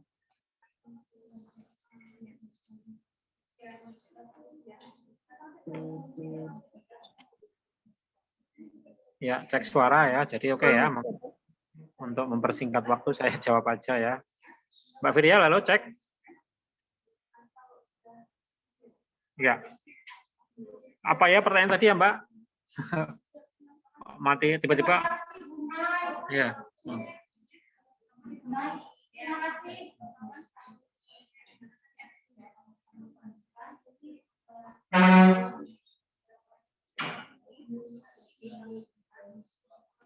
Mbak moderator mungkin bisa dibantu? Moderator, tadi pertanyaannya apa ya? Itu terkait biasanya mungkin ada mahasiswa yang kesulitan sinyalnya, kemudian sebelum pembelajaran kuliah kan ada tata tertibnya setiap masing-masing dosen. Nah itu mungkin dari dosen ada yang kurang berempati atau memahami situasi mahasiswanya tersebut. Mungkin seperti itu, Pak. Ya, oke ya, itu saya jawab aja. Jangankan kuliah ya, kadang-kadang ujian skripsi pun sinyalnya masih bermasalah. Padahal dari kita udah ngomong besok kalau ujian skripsi ya, minta tolong agar kamu itu mencari sinyal yang baik. Nah, ketika ujian skripsi, bisa kamu bayangkan, ujian skripsi itu kan jauh lebih penting, lebih apa ya, suatu hal yang harus diperhatikan. Itu kadang-kadang mahasiswanya sinyalnya masih sering kelempar itu ya. Itu saya kasih contoh ya. Nah, itu salah satu, itu contoh bagaimana kita harus berupaya agar mencari cara agar sinyal itu bagus. Toh itu juga bukan untuk kepentingan dosen ya, untuk kepentingan mahasiswa. Jadi kalau sampai nggak dengar dosennya ngomong kan juga iman-iman juga ya, mahasiswa sudah bayar, sudah macam-macam, sudah ngeluarin pulsa, tapi kok ya makanya kalau saya sih prinsipnya sinyalnya itu harus baik. Nah, terkait dengan dosen itu kan memang beda-beda ya kebijakannya ya. Ada yang nggak mempermasalahkan, ada yang dan sebagainya. Tetapi kalau saya sih, dari sisi saya mending kita sebagai mahasiswa itu mempersiapkan benar-benar ya, karena itu sesuatu yang memang ya dilematis lah ya, artinya apa namanya itu, dari sisi mahasiswa itu dia dilematis karena dia di satu sisi sinyalnya jelek, tapi di satu sisi dia pengen dengerin kuliah gitu ya, tetapi ya mohon diupayakan mencari tempat yang baik atau teknisnya bagaimana ya, karena kita masih akan kuliah daring lagi ya, itu masih akan kuliah daring lagi itu ya. Jadi itu dari saya. Jadi kalau menurut saya sih kebanyakan dosen tidak terlalu kaku lah masalah sinyal. Kalau dari saya pribadi ya yang penting kamu paham aja. Makanya kalau saya kan ngasih post test ya, sering ngasih post test ya. Ngasih post test karena mungkin banyak juga mahasiswa yang setelah masuk ke Zoom juga nggak dengerin ya. Terbukti kalau saya kasih post test itu jawabannya ngeblank, itu masih banyak ya.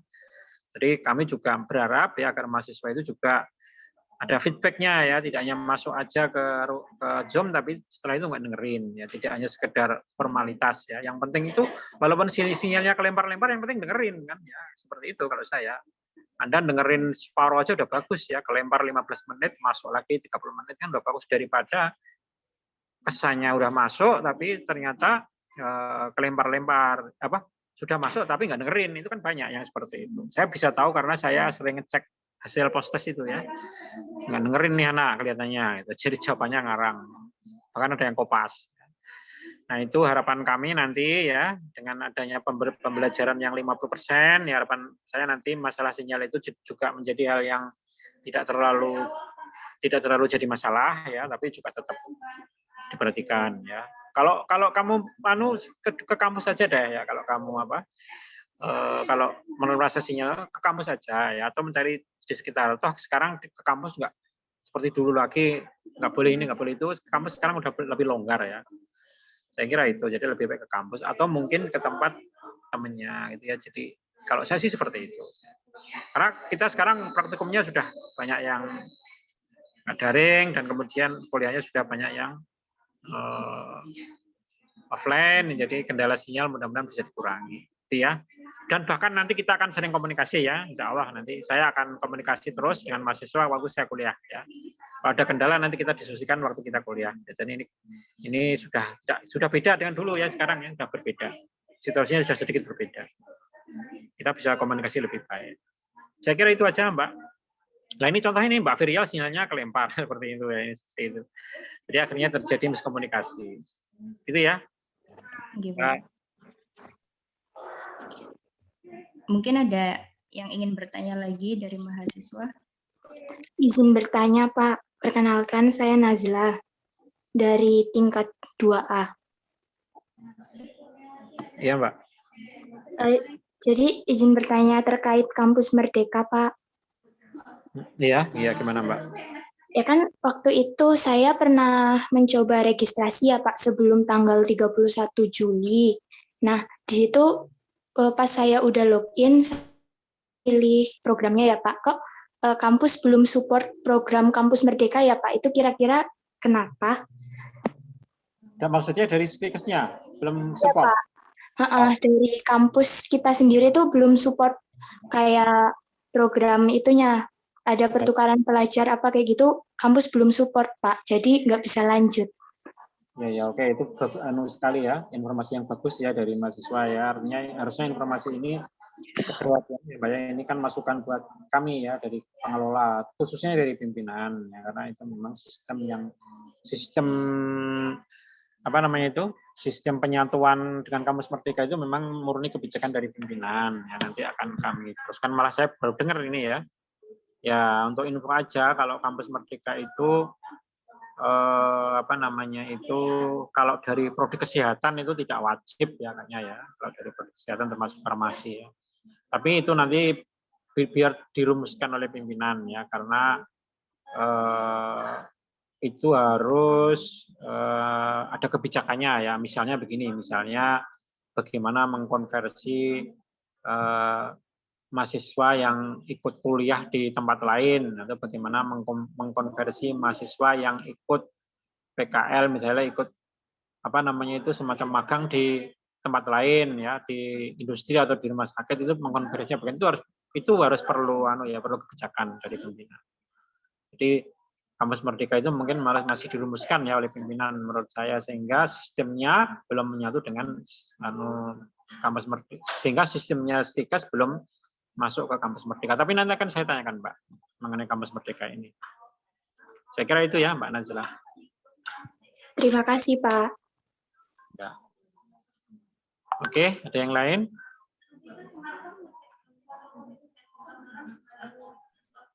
Pak, masukkan lagi Pak. Bertanya lagi Pak, dari Virial Fatin. Iya Mbak. Ya, Untuk terkait jurnal-jurnal, itu kan kita sudah ada websitenya ya Pak tersendiri, e-jurnal Stikes Muhammadiyah Gombong. Nah, terkadang teman-teman itu yang ingin mengikuti lomba esai gitu, itu memerlukan informasi lebih banyak sebenarnya tentang jurnal-jurnal. Tapi untuk di dalam website jurnal tersendiri di Stikes Muhammadiyah Gombong itu belum banyak gitu Pak. Jadi boleh nggak Pak untuk lebih sering memasukkan jurnal-jurnal gitu untuk kita bisa mempermudah mencari jurnal di websitenya itu. Maksudnya di perpustakaan Stikes ya Mbak ya? Di perpusnya? Iya. Di websitenya Pak. Oh iya, di website. Ya, nanti itu masukan ya. Tetapi begini ya, itu masukan buat perpus ya, nanti akan saya sampaikan. Tetapi begini Mbak, jadi kalau teman-temannya yang mau ikut lomba itu, saya senang ya, mau ikut lomba isi macam-macam ya. Nah nanti kalau sementara dari sistem Stikes itu belum lengkap, nanti jurnal-jurnal itu sebenarnya lebih banyak bisa dicari di internet ya, lomba-lomba apa namanya jurnal-jurnalnya, maksudnya kan pustakanya atau itu sebenarnya seperti itu. Tapi itu nanti akan kami sampaikan ke ke perpusnya, ke OPT namanya ya. Jadi itu ada lembaga di Stikes itu namanya OPT. OPT itu membawai laboratorium dan perusahaan. Perpustakaan inilah ya punya tanggung jawab untuk melengkapi jurnal ya. Kalau nggak salah sih kita memang langganan sih ya dengan jurnal-jurnal itu, tapi kayaknya baru 5. Itu ya Mbak ya. Jadi ada 5 jurnal nasional kalau nggak salah ya. Ada proceeding, kemudian ada 2 jurnal internasional. Itu ya Mbak Virial. Nanti untuk masalah ini nanti saya kalau kita ketemu nanti saya akan kita komunikasikan aja dengan mahasiswa ya. Bagaimana Baik, cara jurnal, Mbak. Baik Pak, terima kasih. Wah, HP-nya udah baru Putri. HP-nya udah baru ini. Pak, ini pertanyaan mungkin dari saya pertanyaan terakhir. HP-nya udah baru ini. Eko dah. Beneran, Bapak Huluk, ini ada pertanyaan lagi.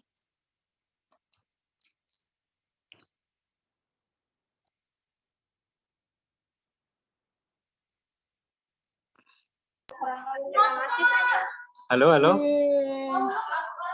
Iya Pak. Niki, ini ada pertanyaan lagi dari mahasiswa. Iya, silakan Mbak. Jadi seperti ini Pak, ini mungkin pertanyaan terakhir dari saya, mungkin nanti ada pertanyaan lagi dari teman-teman lainnya. Ini mewakili dari tingkat 1, keresahan kami tingkat 1, itu gimana ya Pak untuk masalah seragamnya gitu. Kenapa belum ada kabar sampai kita mau memasuki semester 3, gitu Pak. Oke, sebentar.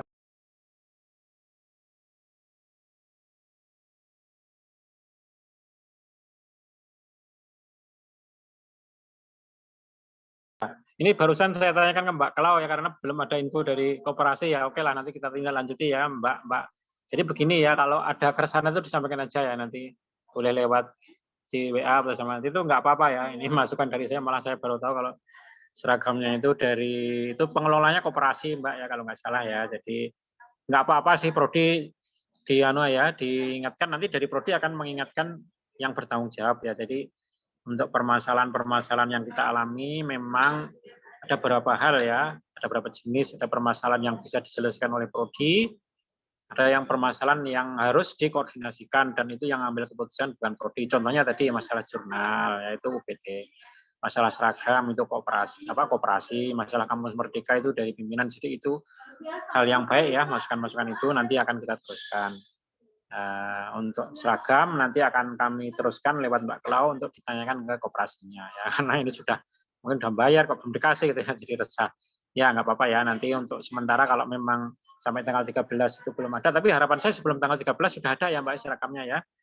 Ya kalau harapan saya nanti insya Allah sudah ada, tapi kalau sampai belum ada ya ya nggak usah seragam lah. Tapi ini saya kira ini baru tanggal, saya kira mudah-mudahan 2 minggu lagi sudah ada seragam itu.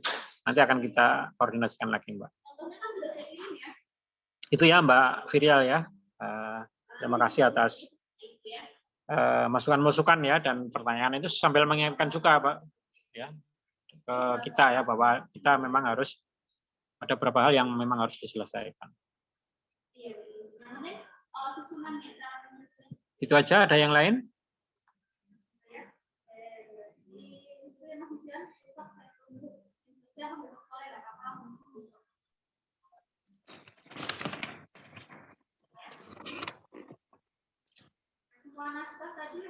Mungkin sudah cukup, Pak.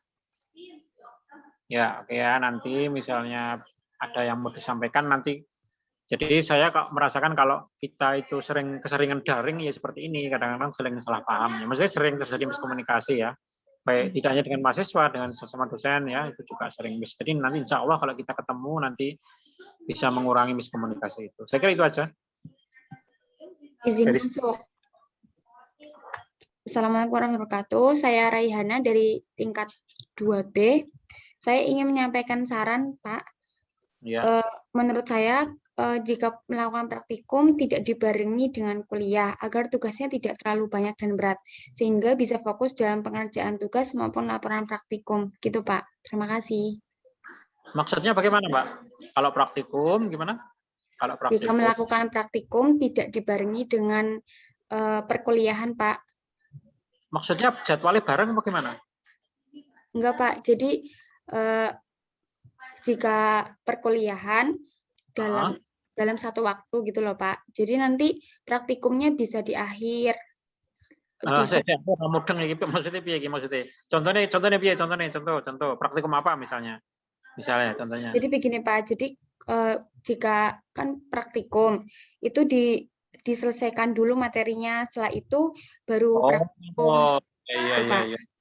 Jadi misalnya praktikum tentang antibiotik ya, harusnya kan teorinya dulu baru praktikum gitu toh? Iya. Iya, Pak. Nah, contohnya apa, Pak itu? Kejadian apa dalam mata kuliah apa? Enggak, jadi begini, Pak. Jadi kalau misalnya kita melakukan perkuliahan itu dalam gimana ya? Kuliahnya dulu gitu, Pak. Jangan dibarengi dengan praktikum. Contohnya apa? Contohnya pas kamu mata kuliah praktikum apa? Jadi tiba-tiba praktikum padahal materinya belum ada. Itu contohnya apa? Enggak, Pak. Maksudnya gini loh, Pak. Jadi waktu kayak seperti pada saat semester 2 itu kan dilakukan perkuliahan dulu. Praktikumnya itu dilakukan pada saat akhir. Oh, jadi ada usulan. Jadi kita praktikum dulu, jadi kita kuliah dulu nek wis rampung baru praktikum gitu ya, Mbak. Ya. Nah, itu sih masukan, cuman itu nanti lain jadwal sing mumet, Mbak. Jadwalnya yang susah ya. Jadi nanti kalau misalnya kuliah dulu, nanti kamu malah nggak praktikum nanti itu satu ya, itu penjadwalan karena dosen di sini itu kan juga punya jadwal terbatas ya. Jadi nanti makanya kadang-kadang kalau materinya sudah ya kita langsung praktikum. Jadi kalau kita nunggu selesai kuliah, padahal kuliahnya itu kan juga panjang ya sampai berminggu-minggu ya, sampai mungkin lebih dari 1 atau 2 bulan baru praktikum. Ya itu kalau khusus farmasi ya Mbak ya, di mana jadwalnya sangat amat padat ya. Itu sepertinya itu susah ya dibuat skenario seperti itu, walaupun itu sebenarnya masukan, tetapi kalau prodi farmasi itu nggak bisa ya, bayangkan. Juga tenaga dosennya juga kurang ya, bayangkan aja ya, kalau ada praktikum 5 ya toh, terus praktikum 5 itu sudah seperti apa, dan ada kuliahnya yang memang itu memang sulit ya. Yang jelas itu kalau itu tenaganya yang itu masih salah satu, selain tadi ya masalah tenaganya atau masalah dosennya yang mungkin nggak bisa double ya, sampai dia praktikum dulu kuliah dulu, jadi kuliahnya terus double gitu ya. Jadi kalau nanti dibuat seperti itu, nanti begini skenario-nya Mbak, saya kasih bayangan ya. Nanti kita kuliah dulu, nilai 1 semester kan 4 bulan ya, aktif 4 bulan ya, 4 bulan ya sebenarnya. Nah 4 bulan kita kuliah dulu misalnya 2 bulan lah, kamu bisa bayangin enggak kuliah 2 bulan ditumpuk-tumpuk materinya, jadi 16 kali pertemuan ya, karena semester depan rencananya itu 16 kali pertemuan, Mbak. Kalau dulu kan cuma 14 kali, kalau 16 kali. Nah, 16 kali. Nah, bisa dibayangkan 2 bulan diselesaikan 16 kali, orang belenger kamu nanti 6 bulan ya. Pengen 16 langsung, setelah itu baru praktikum, kamu udah dengar-dengar dulu itu. Dapat materi 16 kali. Jadi Mungkin kuliahnya itu sehari bisa bisa sampai berkali-kali gitu ya. Nah, itu kelemahannya di situ kelemahannya, Mbak. Nah, kalau kita itu memang kami berupaya agar nanti materi dulu disampaikan baru praktikum. Jadi bisa jadi praktikumnya itu molor 1 bulan kemudian ya nunggu materinya selesai. Jadi itu jalan tengahnya. Kalau kuliah dulu baru praktikum nanti seperti itu tadi. Nanti kamu juga ya mahasiswa juga mumet nanti ya.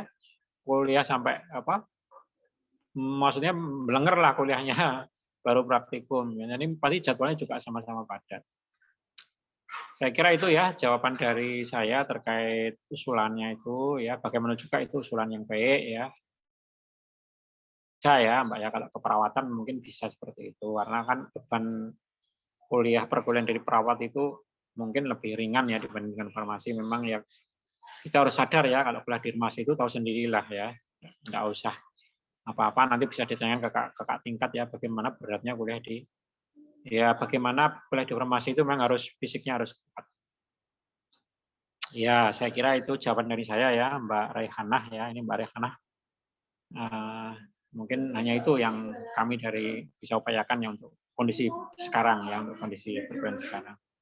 Dan semua kalau menurut pendapat saya itu semua prodi farmasi itu ya yang saya lihat ya di beberapa kampus lain itu memang seperti itu. Jadi kuliah dan praktikum itu berjalan beriringan ya. Kira-kira seperti itu ya di UMY ya di Al-Irsyad ya di mana UGM itu antara kuliah dengan praktikum itu selalu berjalan beriringan ya, belum ada skenario di mana mahasiswa farmasi itu kuliah dulu rampung baru praktikum, itu belum ada skenario seperti itu. Saya kira itu jawaban dari saya, Mbak Raihanah. Pak, terima kasih.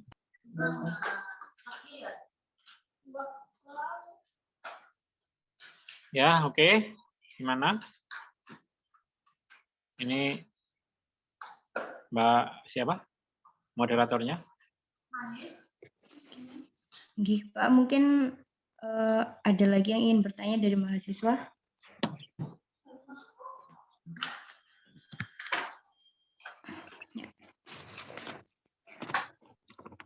Boleh masuk bertanya lagi nggak ya ini? Ya, sekali lagi aja ya. Baik, Pak.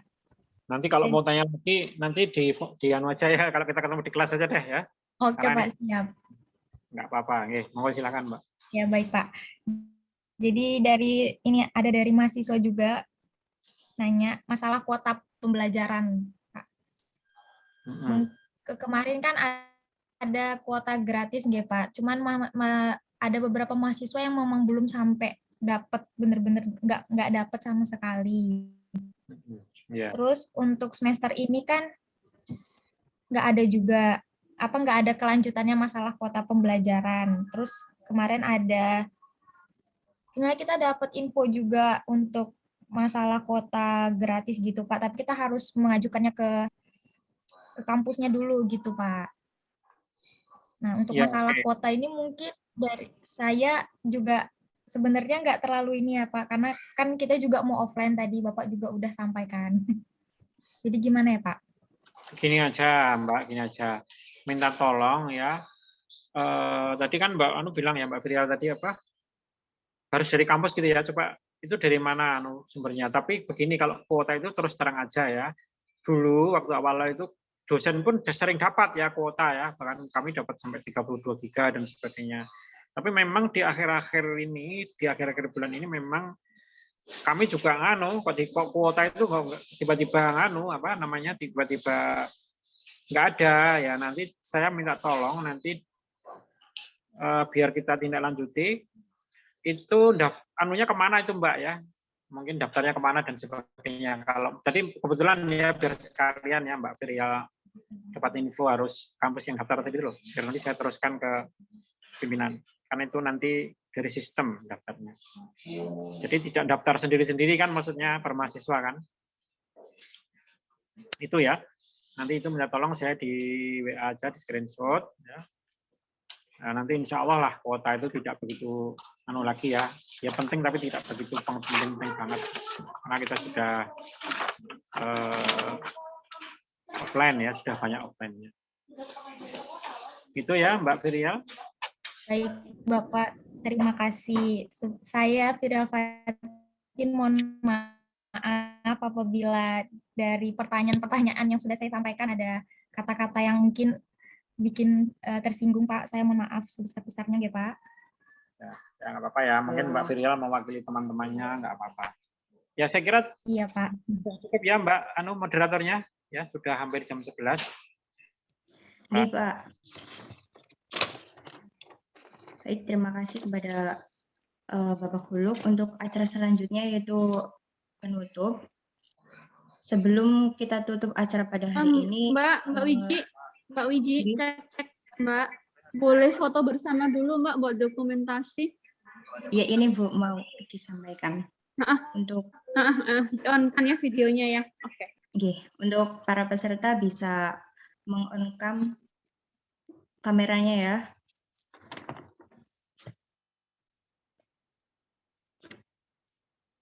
Untuk saksi dedok biasa bisa mempersiapkan diri.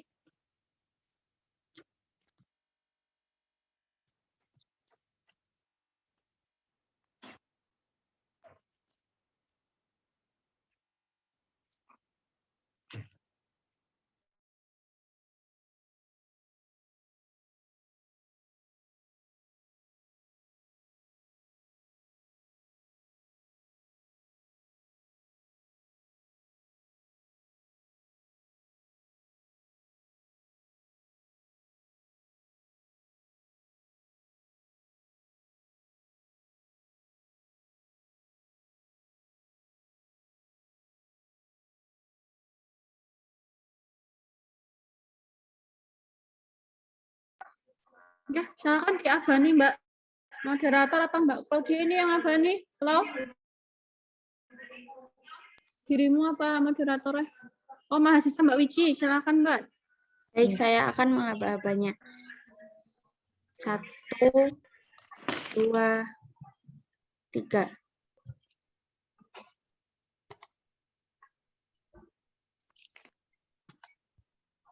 Sudah. Terima kasih. Ini tak tolong dikirimkan ke Mbak Claudia ya, Mbak. Ibu. Oke, terima kasih semuanya. Ya, baik. Demikian serangkaian acara pengajian dan sarasehan kali ini. Untuk acara selanjutnya, acara penutup. Sebelum kita tutup acara kali ini, saya selaku moderator memohon maaf yang setulus-tulusnya apabila terdapat tutur kata yang tidak berkenan di hati. Mari kita tutup acara pada hari ini dengan membaca hamdalah bersama. Alhamdulillahirrabbilalamin. Demikian acara kali ini. Semoga kedepannya Hima Farsi semakin jaya dan sarjana bisa terlahir menjadi profesi yang bisa diandalkan ke depannya. Hima Farsi jaya, Hima Farsi jaya, Hima Farsi lampaui batasmu. Sekian, nun wal qalami wa mayasturun, fastabiqul khairat. Wassalamualaikum warahmatullahi wabarakatuh. Waalaikumsalam warahmatullahi wabarakatuh. Assalamualaikum warahmatullahi wabarakatuh.